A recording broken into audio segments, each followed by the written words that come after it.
저희 어머니의 투병과 임종 과정을 지켜보면서 제가 두 구절의 성경 말씀이 떠올랐습니다.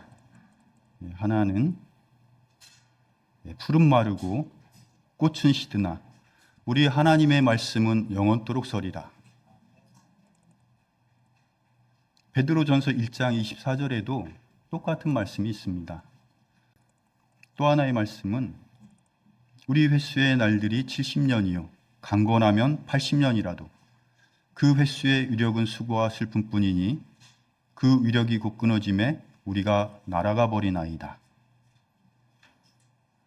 7, 80년 사는 것이 사람의 인생이지만 그 인생은 온통 수고와 슬픔이 가득한 인생이고 그조차도 쏜살같이 빠르게 날아간다고 했습니다. 사람의 인생을 너무 잘 표현한 말씀이라고 생각됩니다. 인생은 참 슬프고 고단합니다. 그런데 욥기 5장 7절을 보면 불티가 위로 날아가는 것 같이 사람은 고생하려고 태어나느니라 라고 하셨습니다. 이 말씀은 인생이 슬프고 고단한 것이 당연하다는 것입니다. 고난 없는 인생은 아예 없으며 불티가 위로 올라가는 것이 당연한 것처럼 세상에 태어난 사람은 고생하는 것 역시 특별한 것이 아니라 당연하다는 것이 성경 말씀입니다. 우리가 사는 이 세상은 아름답고 살기 좋은 세상이 아니라 저주가 넘치고 계속되는 고난 속에서 영원한 멸망을 기다리고 있는 그런 세상입니다. 물론 살면서 이런저런 즐거운 일들도 있습니다. 사랑하는 가족과 함께하는 행복한 시간이 있고 물질적인 풍요와 세상적인 권세와 나를 웃음짓게 하는 일들이 물론 많이 있습니다. 그렇지만 그 모든 것들은 잠시 지나가는 것들이고 죽음 앞에서 자신이 철저히 혼자라는 사실이 느껴질 때 스스로 아무런 소망도 없는 존재라는 것을 알게 될 것입니다. 그것이 재성을 가진 피조물로서 인간의 실존이며 현실이라고 할 수 있습니다. 이 세상은 인생의 행복을 찾는 곳이 아닙니다. 잘 먹고 잘 살다가 지옥에 가려고 사는 곳이 아닙니다. 먼저 하나님을 찾아야 하는 곳입니다. 하나님을 찾았을 때 나에게 닥친 저주가 풀리고 하나님의 생명에 속한 자로 거듭 태어날 수 있으며 비로소 인생에서 가장 큰 장벽이라고 할 수 있는 죽음의 문제를 해결할 수가 있습니다. 우리는 반드시 죽으며 땅에 쏟아진 물, 즉 다시 모으지 못하는 물과 같으나 모든 사람들에게 반드시 찾아오는 가장 큰 위기와 슬픔은 절대적으로 죽음 앞에 서는 것입니다. 건강하게 아무리 오래 산다 해도 그것이 축복의 조건이 될 수 없는 것은 모두 죽기 때문입니다. 죽음이 나를 덮치는 순간 모든 기회가 사라집니다. 성경을 모르고 하나님을 모르고 예수 그리스도를 모른다면 아무리 착하게 열심히 살았다 해도 그 인생의 끝은 결국 두려운 죽음과 영원한 지옥의 형벌이 기다리고 있습니다. 그래서 은혜의 시대를 살아가는 모든 사람들은 주 예수 그리스도를 나의 구주로 믿고 받아들여야 합니다. 그것이 죄로 말미암아 죽었던 우리를 다시 살리는 유일한 하나님의 방법이며 우리에게 허락된 마지막 기회입니다. 그와 같이 사람이 열심히 착하게 살아도 멸망의 길로 갈 수밖에 없는 이유가 있습니다. 첫사람 아담으로부터 물려받은 죄의 본성과 그로 인해 죄들을 지을 수밖에 없는 죄인의 신분이 되었기 때문입니다. 죄에 대한 이야기를 하려면 죄와 죄들에 대한 구분이 먼저 필요합니다.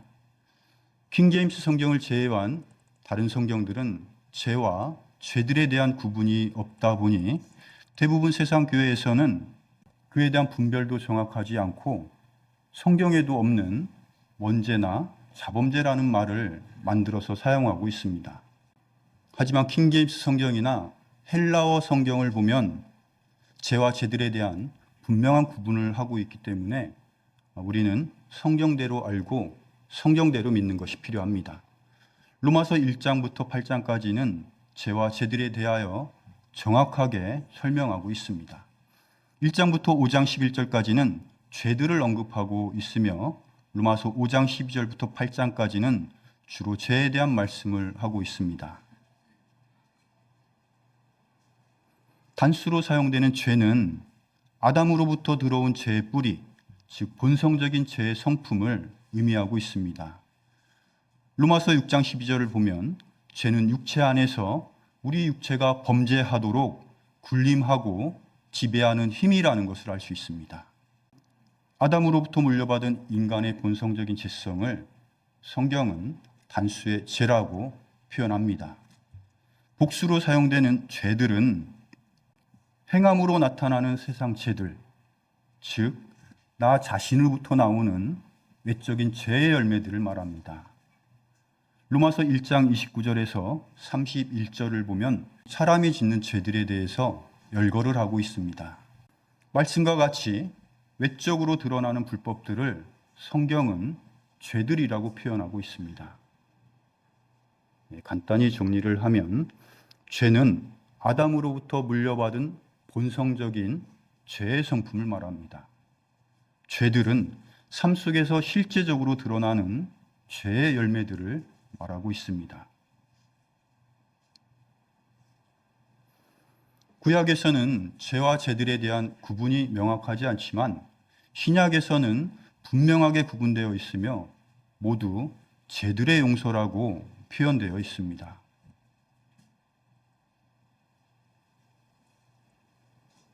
그 사랑하는 자 안에서 우리가 그분의 풍성한 은혜에 따라 그분의 피를 통해 구속 곧 죄들의 용서를 받았도다.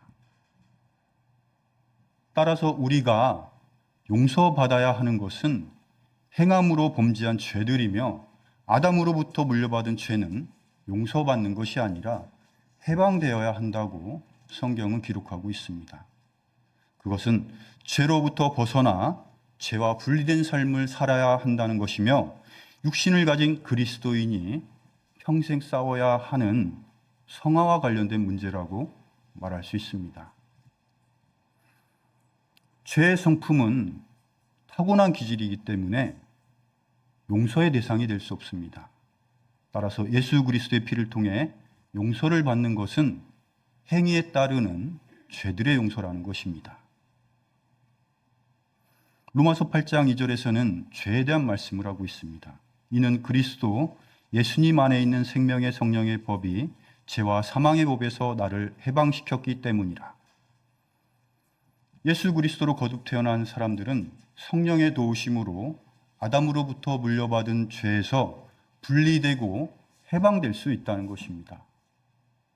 유전적인 죄의 문제를 해결하기 위해서는 출생을 바꾸는 방법밖에 없습니다. 우리는 출생에 의해서 뜻하지 않게 아담으로 들어갔습니다. 그런데 아담에게서 나오려면 죽어야만 합니다. 로마서 6장 3절 4절은 어떻게 우리가 아담에 대해 죽었는지 잘 보여주고 있습니다. 예수 그리스도 안으로 침례를 받은 우리가 다 그분의 죽음 안으로 침례를 받은 줄을 너희가 알지 못하느냐. 그러므로 우리가 죽음 안으로 침례를 받아 그분과 함께 묻혔나니 이것은 그리스도께서 아버지의 영광을 힘입어 죽은 자들로부터 일으켜진 것 같이 우리도 생명의 새로움 속에서 걷게 하려 함이라. 우리가 예수 그리스도와 함께 십자가에서 죽은 자 되었고 예수 그리스도 안에서 다시 산 자가 되었다고 말씀하십니다. 그리스도인은 그 뿌리가 아담에서 예수 그리스도로 바뀌었다는 것을 이 말씀을 통해서 알 수 있습니다. 그것은 아담의 죄로부터 해방이 되었다는 것입니다. 따라서 우리가 우리와 함께 하시는 성령님의 도우심으로 죄의 성품과 분리된 삶을 사는 것, 그것이 성화의 삶이라고 말씀드릴 수 있습니다. 세상 모든 사람들은 아담의 죄로 인해 유전적인 죄인의 신분을 가지고 태어납니다. 나도 죄인, 나의 아버지도 죄인, 나의 할아버지도 죄인입니다. 그렇게 올라가다 보면 결국 아담이 나옵니다.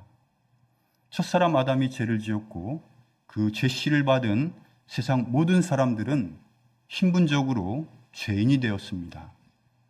로마서 5장 12절입니다.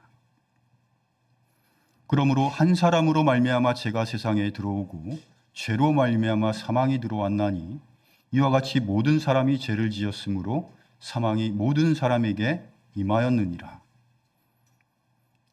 이 말씀을 통해 우리가 왜 죄인으로 태어났고 왜 죽어야 하는지 잘 보여주고 있습니다. 아담이 범죄함으로 모든 사람이 죄인의 신분이 되었고 죄의 삭은 사망이라고 하신 말씀처럼 모든 사람에게 사망이 임했다고 말씀하십니다. 그 말씀은 모든 사람이 지옥 갈 죄인이 되었다는 것입니다. 로마서 3장 10절에서 12절입니다. 이것은 기록된 바 의로운 자는 없나니 단 한 사람도 없으며 깨닫는 자도 없고 하나님을 찾는 자도 없으며 그들이 다 길에서 벗어나 함께 무익하게 되고 선을 행하는 자가 없나니 단 한 사람도 없도다. 이 말씀은 세상 모든 인간들을 향한 하나님의 최종 선언이며 인간의 어떤 수고와 노력으로도 자신을 구원하거나 위롭게 될 수 없다는 성경적 결론입니다. 그것이 우리의 상태이며 본질이기 때문에 우리 자신에게는 아무런 소망이 없습니다. 모든 사람은 태어날 때부터 죄인의 신분으로 태어납니다. 사람이 죄를 지어서 죄인 되는 것이 아니라 날 때부터 물려받은 죄로 인해 사망이 찾아오고 죄의 성품으로 인해 죄들을 지을 수밖에 없는 것입니다. 그리고 그 죄들 속에 살다가 어느 날 죽음을 맞이하게 됩니다. 그런데 문제는 죽음이 끝이 아니라 죽음 후에는 심판이 있다고 말씀하십니다. 한 번 죽는 것은 사람들에게 정해진 것이요. 이것 뒤에는 심판이 있나니. 죽음 이후에는 심판이 있고 구원받지 못한 죄인은 지옥불로 떨어집니다. 그것이 일평생 걸어야 하는 사람의 운명이라고 말할 수 있습니다. 영영 타는 불 속에서 죽지도 못하고 영원한 고통을 느끼는 곳이 지옥입니다. 하나님의 법은 죄들이 많고 적음을 보시는 것이 아니라 범한 죄들이 있느냐 없느냐를 보십니다. 지은 죄가 하나라도 있으면 지옥에 가는 것이고 죄가 하나도 없다면 낙원에 가는 것입니다. 그런데 사람들은 선행을 통해서 죄들을 용서받으려는 심리가 있습니다.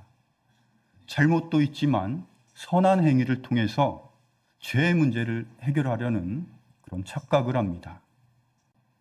예를 하나 들어보겠습니다. 출장 가서 바람핀 남편이 아내에게 너무 미안해서 길가에 앉아있는 거지한테 100만 원을 주었습니다. 그 남편의 선한 행위가 바람핀 죄를 조금이라도 씻을 수 있겠습니까? 그 선행이 오히려 위선적이고 가증스러울 뿐입니다. 그와 같이 인간의 선한 행위로는 결코 죄들의 문제를 단 하나도 해결할 수가 없다는 것입니다. 하나님께서는 선악의 판단 기준이 되는 율법을 사람들에게 주셨습니다. 그 율법은 선하고 의로운 것이지만 율법에 대한 오해 때문에 많은 사람들이 교회당과 세상에서 이중인격자로 살아가고 있습니다. 그리고 천국에 대한 소망도 없는 그런 신앙생활을 하고 있습니다.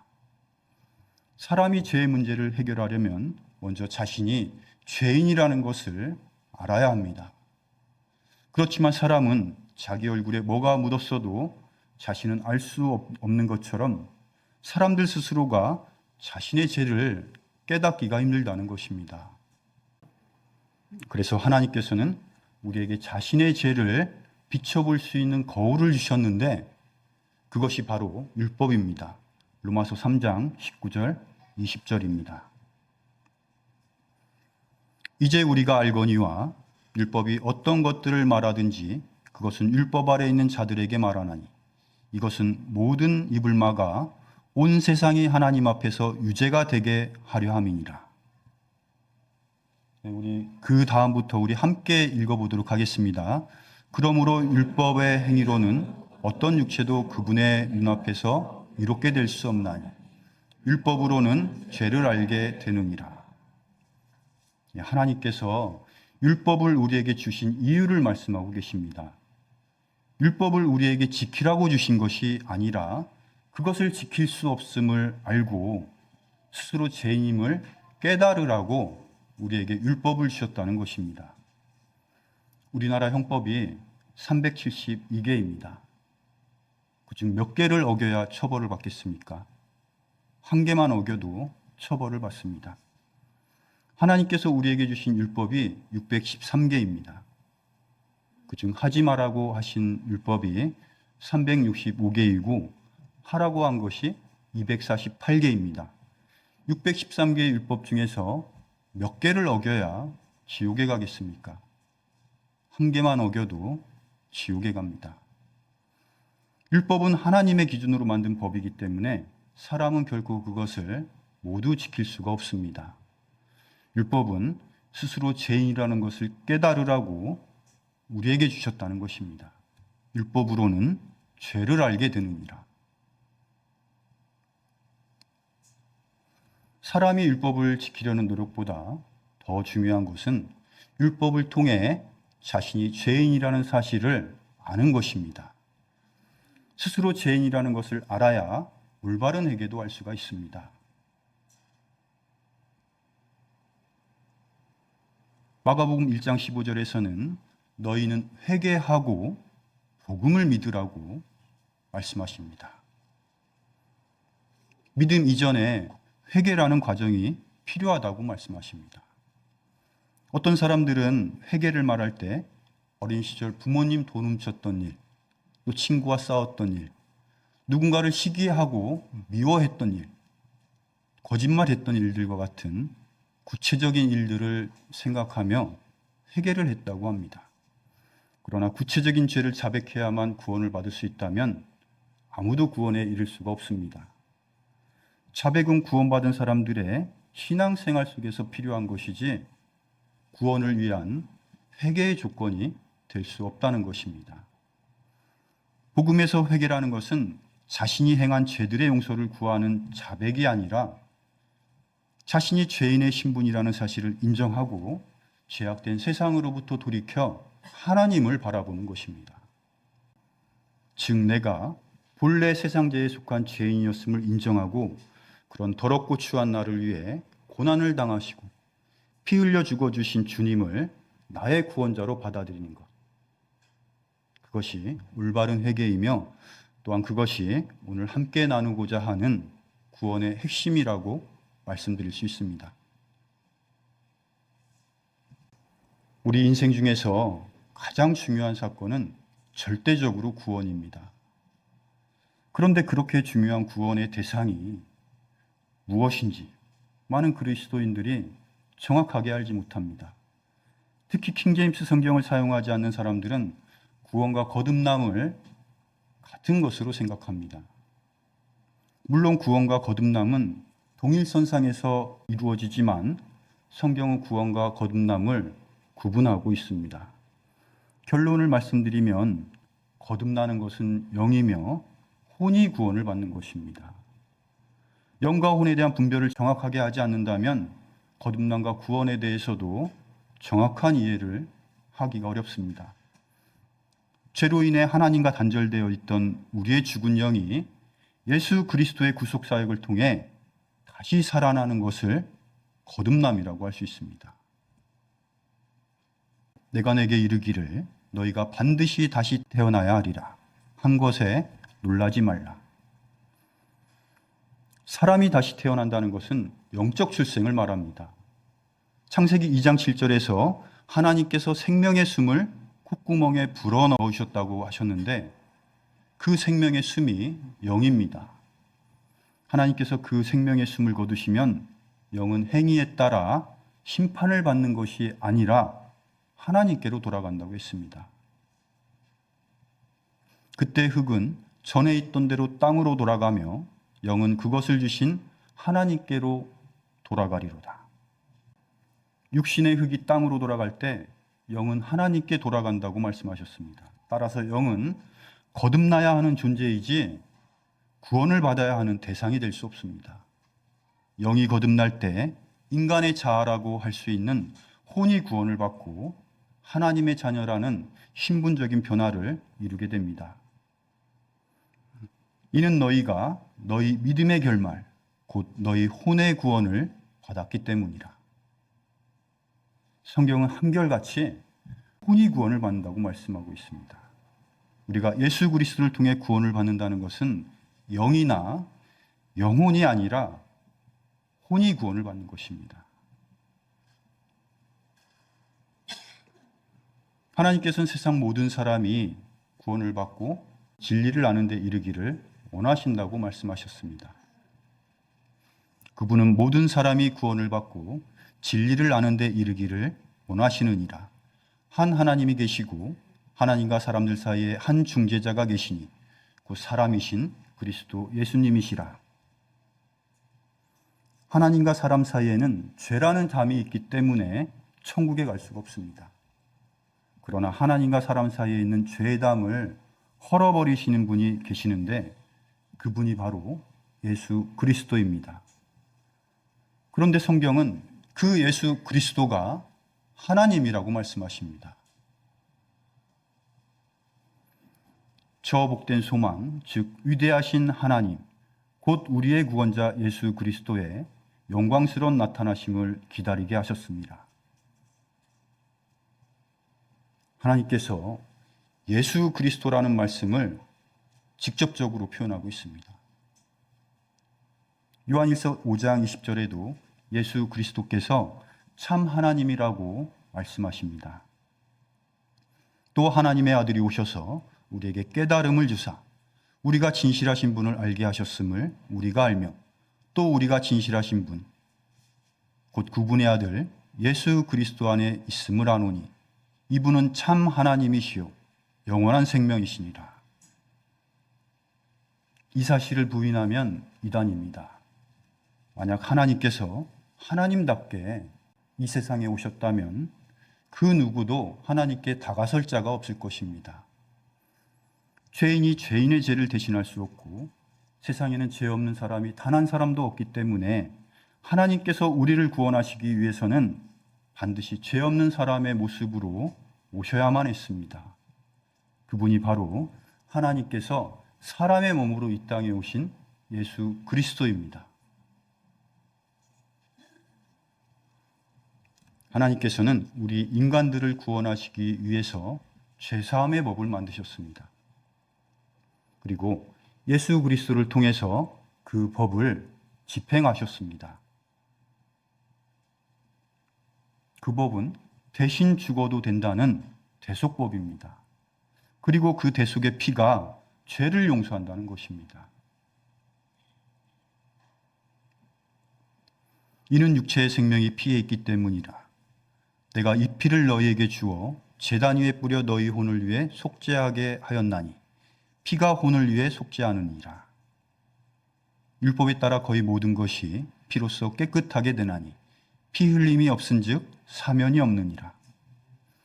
죄를 용서하기 위해서는 반드시 대속의 피 흘림이 있어야 한다고 말씀하셨습니다. 그것이 죄를 용서하기 위해 하나님께서 세우신 대신 죽어도 되는 법, 즉 대속법입니다. 예수님께서 세상에 오시기 전 구약시대에는 짐승을 죽여서 그 피를 뿌림으로 죄를 용서받는 속죄제사를 드렸습니다. 대속법에 의한 속죄제사는 대신 죽어야 합니다. 그리고 반드시 피 흘림이 있어야 합니다. 그리고 그 피를 통해 죄들의 용서를 받습니다. 구약시대에는 짐승이 사람을 대신하여 피 흘려 죽음으로 1년 동안 지은 죄를 용서받았습니다. 그것이 구약의 대속법입니다. 그러나 구약의 제사법에는 문제가 있습니다.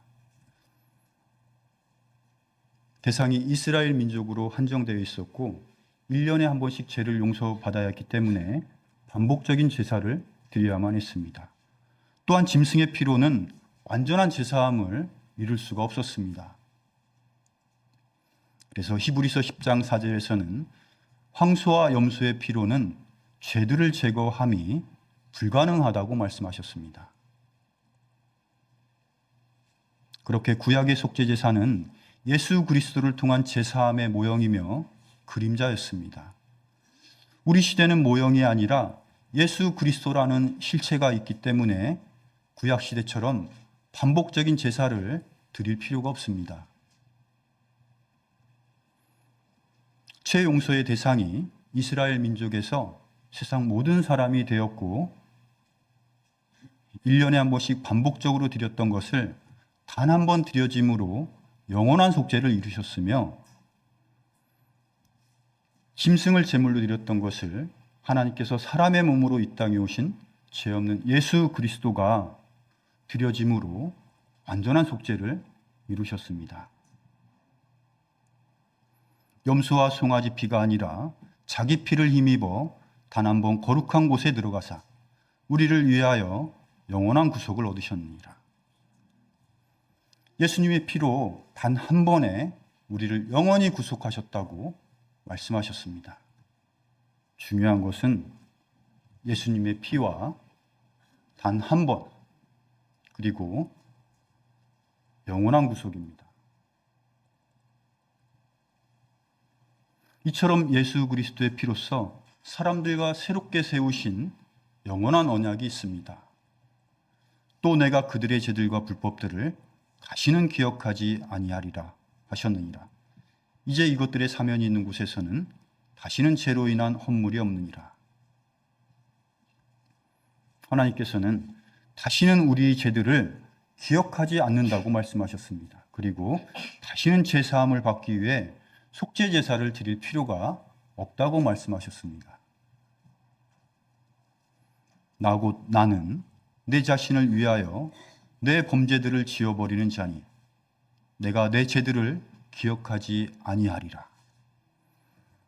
하나님께서는 우리 죄들을 기억하지 않는다고 말씀하셨습니다. 예수 그리스도께서 우리 죄들을 대신하여 단 한 번 피 흘려 죽어주심으로 다시는 우리 죄들을 기억하지 않는다고 말씀하셨습니다.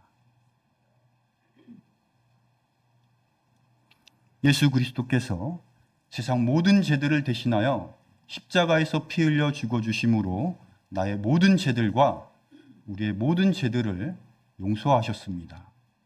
예수님께서 돌아가시기 전에 다 이루었다라고 하셨습니다. 다 이루었다는 100% 완전히 우리 죄들을 용서했다는 말씀입니다. 하나님께서는 예수 그리스도의 피로써 우리의 모든 죄를 용서하셨습니다. 예수 그리스도의 피로써 우리의 죄를 완전히 덮어주셨습니다. 십자가 위에 계신 예수님은 세상 모든 사람들의 죄와 허물을 대신 뒤집어 쓴 저주받은 인간의 대표였습니다. 그리스도께서 우리를 위해 저주가 되사 율법의 저주에서 우리를 구속하셨으니 기록된 바 나무에 달리는 모든 자는 저주 받았느니라 하였느니라. 예수님께서 세상 죄들을 담당한 저주받은 대속제물이 되어주셔서 피 흘려 죽어주심으로 우리를 모든 죄들에서 깨끗하게 하셨습니다. 바로 이 뜻으로 말미암아 예수 그리스도의 몸이 단 한 번 영원히 드려짐을 통해 우리가 거룩히 구별되었노라. 예수 그리스도께서 단 한 번 영원히 드려짐으로 죄들에서 우리를 깨끗하게 하셨다고 말씀하셨습니다. 예수 그리스도께서 나의 모든 죄들을 대신하여 죽으심을 알고 믿는 것, 그것이 구원입니다. 2000년 전에 예수님께서 이 땅에 오셔서 세상 모든 죄들을 대신하여 십자가에서 돌아가셨습니다. 현재 나를 기준으로 본다면 과거에 수많은 사람들이 살다가 죽었습니다. 그리고 앞으로도 많은 사람들이 태어날 것입니다. 과거에 살았던 사람들과 미래에 태어날 사람들의 죄들뿐만 아니라 현재를 살고 있는 나의 모든 죄들도 2000년 전에 예수님께서 모두 가져가셨습니다. 예수님께서 세상에 오신 2000년 전에 나의 모든 죄들을 예수님의 피로 완전히 덮어주셨습니다.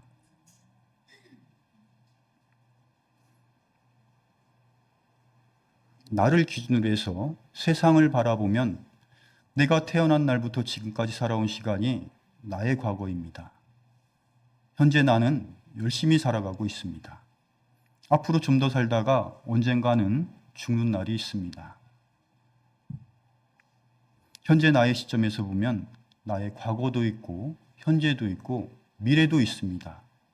그런데 나는 저주받은 세상에서 평생 죄들을 지으며 살 수밖에 없는 그런 환경 속에 있습니다.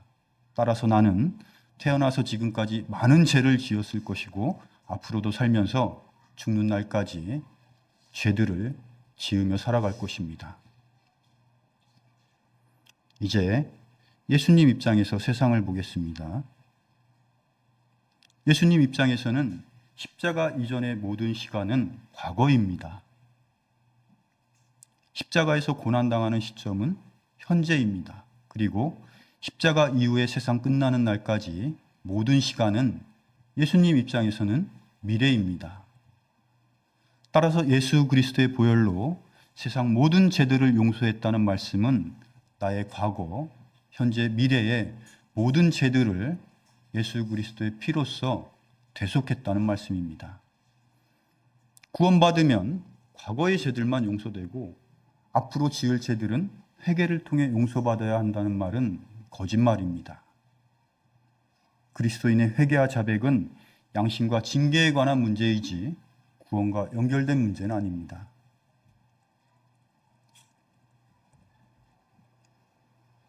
하나님께서는 예수 그리스도의 피를 통해 단 한 번 완벽하게 제사함을 이루셨습니다.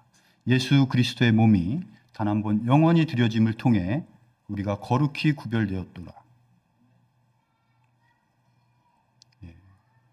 그리스도의 피가 우리의 모든 죄를 덮었습니다. 우리가 예수 그리스도의 하신 일을 믿음으로 예수님의 피가 우리 죄들을 덮었습니다. 하나님께서는 예수님의 피로 덮여있는 우리 죄들을 더 이상 바라보지 않겠다고 약속하셨습니다. 자, 그렇다면 이제 이 세상에서 지옥 갈 죄는 단 한 가지뿐입니다. 요한복음 16장 9절입니다. 죄에 대하여라 함은 그들이 나를 믿지 아니하기 때문이요. 이 세상에서 지옥 갈 죄는 딱 하나뿐입니다. 믿지 않는 것입니다. 믿는다는 것은 예수 그리스도께서 나의 모든 죄들을 대신하여 피 흘려 죽어주셨다는 그 사실을 받아들이는 것입니다. 그 사실을 믿지 않는 것, 그것이 지옥 가는 유일한 방법입니다. 구원의 조건도 마찬가지입니다. 믿음으로 혼의 구원을 받는 것입니다. 이는 너희가 너희 믿음의 결말, 곧 너희 혼의 구원을 받았기 때문이라. 이사야서 53장 5절에서 6절 말씀입니다. 우리 이 말씀 보이시죠? 우리 함께 읽도록 하겠습니다. 그는 우리의 범법들로 인해 부상을 당하고 우리의 불법들로 인해 상하였노라. 그가 징벌을 받음으로 우리가 화평을 누리고 그가 채찍에 맞음으로 우리는 다 양 같아서 길을 잃고 각각 자기 길로 갔거늘 주께서는 우리 모두의 불법을 그에게 담당시키셨도다. 우리 모두의 죄들, 세상 모든 죄들 속에는 나의 죄들도 포함되어 있습니다. 예수 그리스도는 내 죄들을 대신하여 십자가에서 고난을 받으시고 피 흘려 죽어주셨습니다. 우리가 그 사실을 마음으로 받아들인다면 누구나 구원을 받을 수가 있습니다. 하나님께서는 세상 모든 사람들에게 구원이라는 선물을 주셨습니다. 그러나 선물은 받을 때 내 것이 될 수 있습니다. 구원도 마찬가지로 받을 때 내 것이 됩니다. 너희가 믿음을 통해 은혜로 구원을 받았나니 그것은 너희 자신에게서 난 것이 아니요 하나님의 선물이라. 예수 그리스도의 하신 일을 믿음으로 구원을 받는다고 했습니다. 그리고 그 구원을 하나님의 선물이라고 했습니다. 구원을 위해 우리가 해야 되는 일은 예수 그리스도의 하신 일을 믿는 것이고 구원의 선물을 받는 것입니다. 사람에게는 선택에 대한 자유의 의지가 있고 하나님의 선물을 받고 천국에 가는 것은 각자의 의지적인 선택과 결단이라고 할 수 있습니다. 내가 하나님의 선물을 받았을 때 성령께서 내 안에 내주하시는 놀라운 일이 일어나고 하나님의 자녀라는 신부적 변화와 완전한 몸의 부활과 영존하는 생명을 얻게 되는 것입니다. 우리가 그렇게 한 번 받은 구원은 결코 다시 잃을 수가 없습니다. 내가 확신하노니 사망이나 생명이나 천사들이나 정사들이나 권능들이나 현재 있는 것들이나 장래에 있을 것들이나 높음이나 깊음이나 다른 어떤 창조물이라도 능히 우리를 그리스도 예수 우리 주 안에 있는 하나님의 사랑에서 떼어놓지 못하리라. 이 세상 그 무엇도 우리를 그리스도 우리 주 예수 그리스도 안에 있는 하나님의 사랑에서 떼어놓을 수 없다고 말씀하셨습니다. 결코 잃을 수 없도록 봉인하신 분이 바로 하나님이십니다. 너희도 진리의 말씀 곧 너희의 구원의 복음을 들은 뒤에 그분을 신뢰하였고 너희가 믿은 뒤에 또한 그분 안에서 약속의 저 거룩하신 영으로 봉인되었느니라. 하나님께서 봉인하셨습니다. 나는 흔들릴 수 있지만 하나님은 흔들리지 않습니다. 그래서 우리의 구원은 안전합니다. 그분께서는 우리의 범죄로 인하여 넘어지셨으며 우리의 칭의를 위하여 다시 일으켜 주셨느니라. 예수님께서는 우리 죄들로 인하여 십자가에 돌아가셨고 우리를 의롭다 하시기 위해 다시 살아나셨습니다. 부활은 바로 우리의 거듭남과 구원의 핵심입니다. 주님의 부활이 없었다면 영의 거듭남과 혼의 부활은 있을 수가 없습니다. 예수 그리스도의 부활은 예수님 혼자만의 부활이 아니라 바로 믿는 자들의 영을 거듭나게 하는 생명을 주는 부활이었습니다. 하나님 곧 우리 주 예수 그리스도의 아버지를 찬송하리로다. 그분께서는 자신의 풍성하신 궁율에 따라 예수 그리스도를 죽은 자들로부터 부활하게 하심으로 우리를 다시 낳으사 산 소망에 이르게 하시며, 성경은 우리 영의 거듭남이 예수 그리스도의 부활의 결과라고 설명하고 있습니다. 구원의 전체적인 과정을 요약해서 설명드리겠습니다. 2000년 전에 하나님께서 사람의 몸으로 이 땅에 오셔서 세상 모든 죄를 대신하여 십자가에서 피 흘려 죽어주셨습니다. 누구든지 예수 그리스도의 행하신 일을 들은 후에 내가 지옥에 갈 수밖에 없었던 죄인이라는 사실을 인정하고 돌이킴으로 예수 그리스도를 나의 구원자로 받아들이는 것, 그것이 구원입니다. 말씀을 듣고 죄로부터 돌이키고 믿음으로 용접하는 것은 나의 의지적인 선택과 결단입니다. 내가 그리스도를 영접했을 때 성령께서 내 안에 내주하시는 놀라운 사건이 일어나고 나의 신분이 마귀의 자녀에서 하나님의 자녀라는 신분적인 변화와 완전한 몸의 부활과 영존하는 생명을 얻게 되는 것입니다.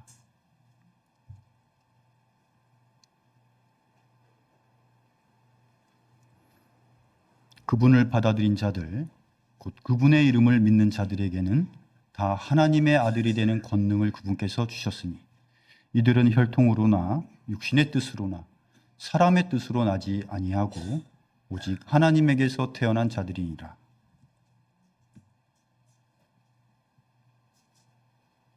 네, 이상 마치도록 하겠습니다. 감사합니다.